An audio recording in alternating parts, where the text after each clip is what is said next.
Hello mga kaginggangan, ito na naman po ang inyong nanay. At meron na naman po tayong, yung anak ko actually ang bumili. At ito ay yung kettle corn. Alam nyo naman na tayo, pag nagpunta tayo sa SM, kung saan mang mall, bumibili tayo ng mga ganito kasi masarap. Pero may bago sila, eto. Ano kaya to? Matcha. Gusto ko na matcha. Siyempre, ibang mga senior ayaw man lasa na iba. Pero subukan natin ito mga ka-senior. Matcha daw.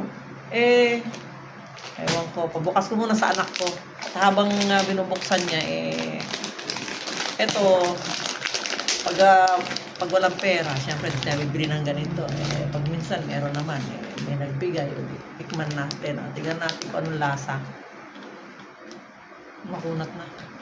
Pero, huwag niyong bilhin.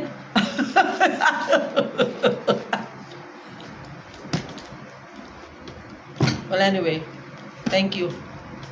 Alam niyo ako, totoo lang naman akong magsalita. Noong unang tikim ko talaga, parang hindi masarap. Pero habang tumatagal, sarap din. Manamis-namis na, syempre, lasang matcha. Ano ko? Healthy pa. Nagbibiro talaga. Habang tumatagal, masarap din siya.